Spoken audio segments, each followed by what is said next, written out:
Around 300 BC, the Greeks entered an era known as the Hellenistic period. This was a golden era for the Greeks. Major advancements in art, literature, and mathematics were omnipresent. During all this, an unsuspecting ship is carrying one of the most fascinating mechanisms in human history. A device that is potentially the first analog computer, capable of calculating the positions of the stars in the cosmos to an immaculate degree of accuracy. It wouldn't be until nearly 2,200 years later this device would ever be found again.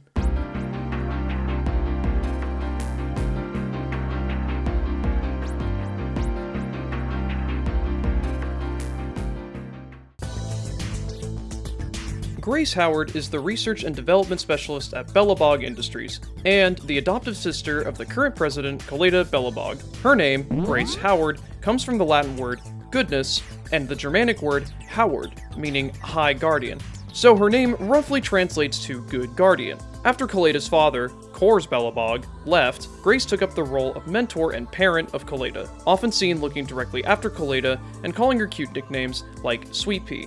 Her physical appearance is mostly reflected by utility electricians. Her shoes are electrical hazard boots. These have highly insulated materials in their soles to help prevent electrocution when working with high voltage equipment. If we actually look at the soles of her boots, we can see these neat lightning designs on them. We see a very similar lightning design on her collar here as well. These lightning designs are all over her clothing, which is very fitting considering her main weapons are electric grenades.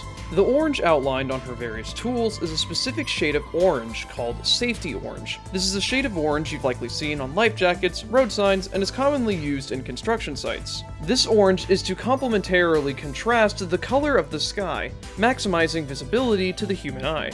While we're on the topic of colors, I wanted to briefly mention that the entire faction of Belobog Industries is seen wearing this white primary color, including Grace. This is because Belobog is Slavic for white god. This god also doesn't exist. I want to draw your attention to this part of Grace's utility belt. These are the Chinese characters Bai Qi Zhonggong, which means white god heavy industry. So, on the surface, this is referring to Belobog once again. But there's already something strange about this.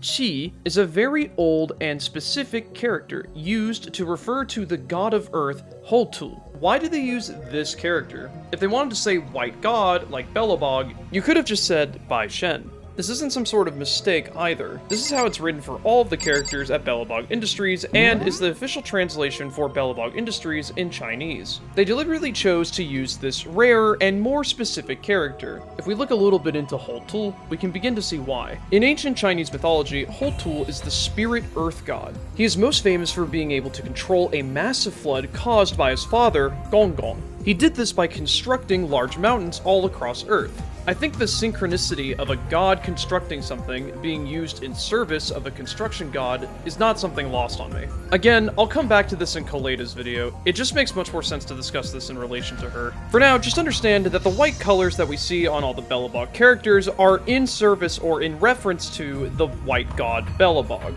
Looking back at her utility belt, we can see these electric grenades. The FG02 on these stands for Fuse Grenade 02, and is a reference to the Mark II fuse grenades used in the United States in World War I, the M2 fuse grenade. On the bottom half of her belt, we see these other grenades labeled HG43, which is a reference to the hand grenade 43 design used by the Swiss. The handle is missing, but the explosive head remains. While we're talking about her weapons, let's now look to her nail gun. Her nail gun is an amalgamation of a standard nail gun and a Kris vector. Kris comes from the Javanese word Kris, meaning dagger. There are several words written on the weapon itself. The first is flint. A major use of flint and steel was in the flintlock mechanism, used primarily in flintlock firearms. The second is pneumatic. A pneumatic weapon is one that fires a projectile by means of air pressure. The term comes from a Greek word for wind or breath. Real nail guns also function in this way. The final is auto-loading. A self-loading or auto-loading rifle is one that uses a portion of the energy of each cartridge fired to load the next cartridge. Her back has 3 tools, an electrician's hammer or hatchet hammer, and 2 screwdrivers. One is a Phillips screw and one is a flathead. The flathead screwdriver has tape on it, which is a common tactic to identify which tool is which while out in the field to avoid confusion between similar looking tools. While we're looking at her back, if we go up, we can see her hairpin is actually a grenade safety pin. Seems fitting considering all her explosives and emphasis on demolition. Now let's move on to our main design focus, these goggles. This pair of goggles resembles a pair of welding goggles that would often be used in machinery or welding. The orange zip tie is a cable tie, which is typically used to hold electric wires together. We see the familiar lightning symbol here again, along with BQ, which stands for Bai Qi, as in the Chinese translation for Bellabog that we discussed earlier. Now we finally come to the last but biggest mystery of this character. On Grace's right arm, we see a tattoo of two concentric gears. The tattoo is slightly obscured, but if we look closely at the splash art, we can see that there are clearly supposed to be 6 teeth to each gear. The teeth profile of the gear tells us these are specifically artisanal gears. These gears are usually cut by hand and are commonly used in older technologies. I wanted to get a better look at this design, so I went inside Grace's model, and it's still obscured. In fact, now that I recall, we're never allowed to see the full design of these concentric gears in any of Grace's cinematics or stories. This obstruction of the full design definitely seems intentional then, but why? Why are they choosing to hide this design? Maybe the partial obstruction is our hint. But hold up, I need to back up for a second. Grace has what seems to be a wide variety of different inspirations and sources. This is quite a bit different from Nekomata's video when we had one specific source, Shinto.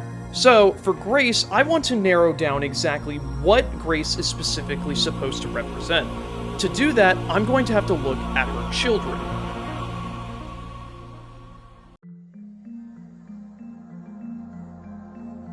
Grace Howard's main story revolves around 3 robots that she specifically calls her 3 children. The first 2 are Hans and Greta. Hans and Greta are references to the Germanic folktale Hansel and Gretel. The story of Hansel and Gretel begins with a famine plaguing the land, which leads the parents of Hansel and Gretel to hatch a plan to abandon the children, presumably leaving them to starve.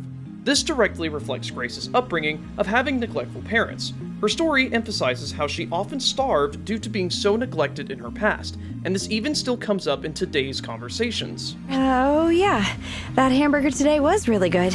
Nobody asked about lunch, and we had chicken. No thanks, I'm not hungry.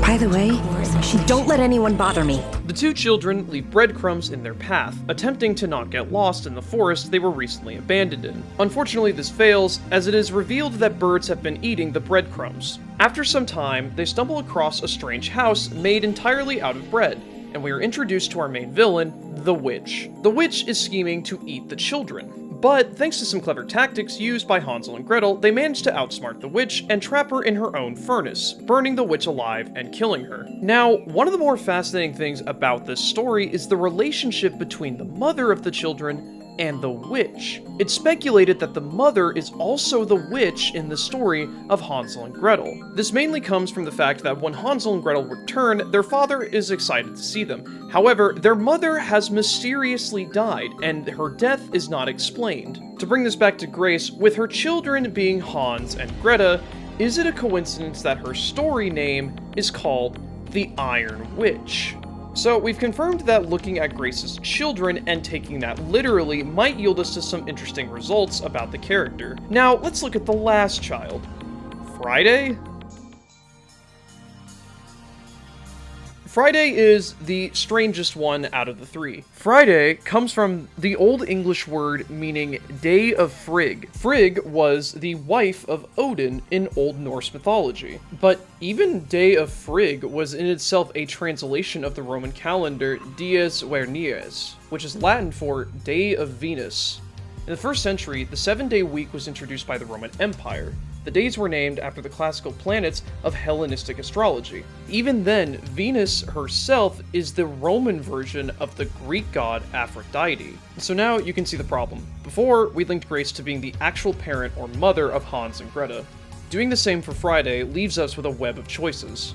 Let's proceed via process of elimination. First, with Frigg. If we want to look at Frigg's parents, we find an enigmatic Norse pair of gods called Fjorgyn and Fjorgyn.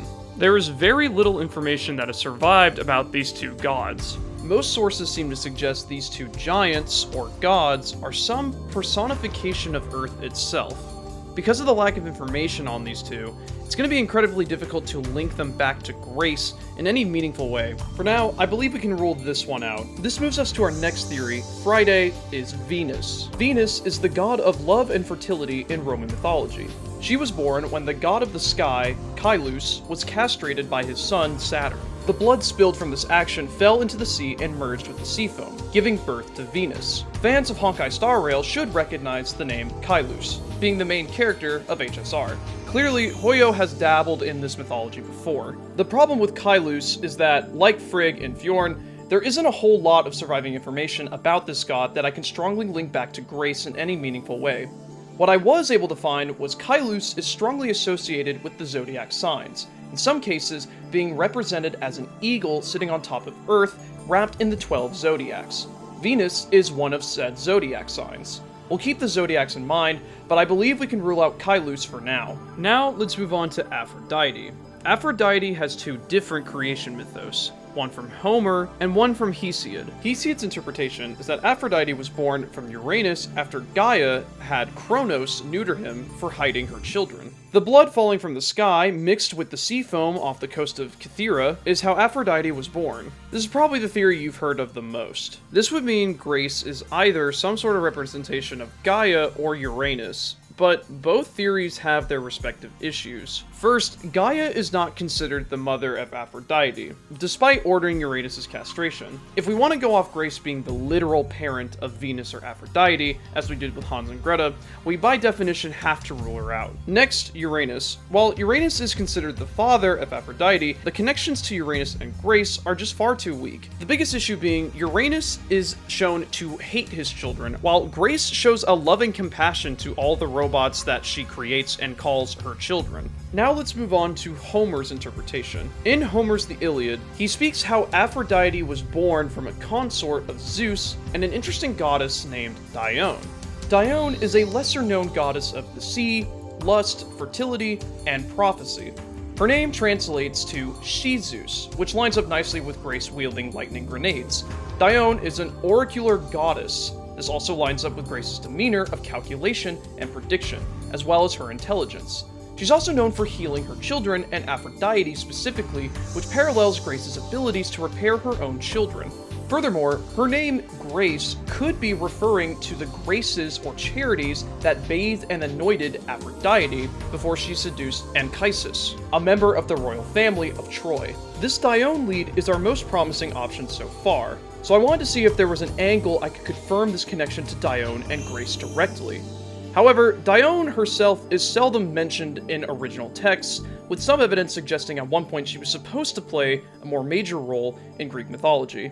Dione is heavily associated with the sea, which to my understanding doesn't really have anything to do with Grace. Dione is also associated with doves and oak trees. For so long, I tried to make some connection with doves and Grace, like how the children in Hansel and Greta followed a dove to find the bread house, or how Grace's goggles could be reflecting the function of nictitating membranes found in birds or doves. I even found a type of dove that seemed to match Grace's outline. But then, like Nekomata's video, I had to take a step back and remember, the final piece of the puzzle may not be a direct connection. Maybe the answer to our mysterious gears lies within Aphrodite herself.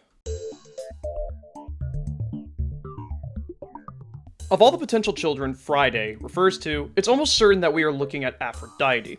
Regardless of which mythos origin we follow, we can focus on Aphrodite more closely in relation to these gears. Recall that there are 12 teeth in total, including the inner and outer gears. Aphrodite is one of the 12 Olympian gods. Each of these Olympian gods is associated with their own zodiac sign. 12 gods, 12 zodiacs, 12 teeth. Is there something in our world that links the Greek Olympian gods, their respective zodiacs, and artisanal gears and machinery? There is only one device that matches that exact description, the Antikythera mechanism. The Antikythera mechanism is the oldest known example of an analog computer. It is a machine made of intricately placed copper gears, which are dedicated to calculating the cycle and position of celestial bodies in our solar system. The Earth sits in the center. The front dial has two concentric circular scales. The planets, Venus, Mars, Saturn, Jupiter, and the Sun, as well as the Moon, are all represented on the front dial. On the front face of the mechanism, there is a fixed ring dial representing the orbital plane of the Earth around the Sun. The 12 zodiac signs are marked off in equal 30-degree sectors. Marking our teeth profile on Grace, we see the exact same configuration. The partial obstruction of the tattoo itself resembles the state of the device being partially obscured and missing various parts when discovered by archaeologists. But what is the reason for Grace having this representation of the Antikythera mechanism? Well, Grace, much like Dione, acts as an oracle. Her lore involves helping locate cores, Kaleda's father, and the Slavic sun god. Returning to our theme in ZZZ of finding our sun, Grace Howard presents a possible solution: to dive into our mathematical language and engineer a device that can physically locate our lost sun, and in turn, giving us hope. Hi. So the truth is, I finished writing this video back in December of last year, and although it takes time to make videos like this, editing, some rewrites were happening, I think the truth is that it took me so long to upload because I don't want to be wrong. I have such a fear of getting things wrong and incorrect. And for a while, I kind of thought that was like a perfectionist way of going about the world. You know, the fine details, making sure everything's right, or whatever that really means. But then after a while, I kind of just realized that like it's never going to be right. I think what was really happening was I'm telling myself that it needs to be perfect, but really that's cope for I don't want to be wrong, like at all, ever. So, which I don't even really know what that means for analyzing a video game character in the grand scheme of things. Like, it's not a big deal, right? Like, it shouldn't matter. But I mean, is it weird to say that I want what I want to say to matter? And I feel like if it's wrong, it doesn't, you know? That's my biggest problem. But while I was making this video, I was thinking about the Antikythera mechanism, and that was also wrong. The Antikythera mechanism goes off of the mathematical theory that Earth is in the center of the solar system, but obviously it's not. We now know that it's a heliocentric system, but that wasn't obvious at the time. So in a way, the Antikythera mechanism was also incorrect. And it kind of got me thinking, like, does that mean the Antikythera mechanism being wrong also doesn't matter, right? Like, if it's wrong, do we just throw it away? Is that the end of the story? But it isn't, though. I mean, I still look at this thing and I think this is an amazing piece of technology. There's so many things that people make every day that are wrong, but it's still meaningful. It still means something. And then that's kind of when I realized that's kind of the whole point, isn't it? About trying things. At some point when I was making my video, I realized I wasn't actually improving anything. I was just stalling because I don't want to be incorrect. I was going to perfect my way out of making any of these videos. Grace's story, the trailer, starts with a subtle reference to a Thomas Edison quote. Grace is seen trying to make her robot 1 time, 10 times. It's all about trials going up to 100 and 1,000. And the nice thing about that is she gets it right on the 1,001st try. And that's the whole reoccurring theme with Grace, is trying. And I think that's what it actually means to try, is to get it wrong. I think that's hard. That's really hard because I don't want to be wrong. I don't think anyone wants to be wrong when they do anything, but that's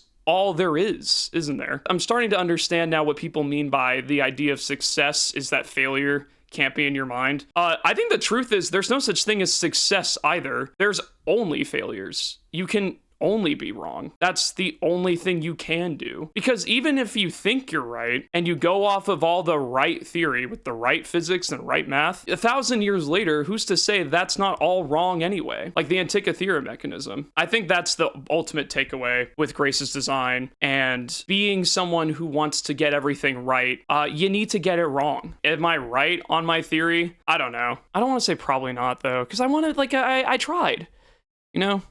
I tried. I think that's what the ultimate takeaway is that you have to try. That's what living is. It's getting it wrong over and over and over and over again until all the little mistakes that you make add up to something that people remember. So if you want to get something right, if you want to be the change that you want to see, it's not gonna be on the first try, or the 10th, or the 100th, or even the 1000th time. It's going to take 1001 tries. Thanks for watching.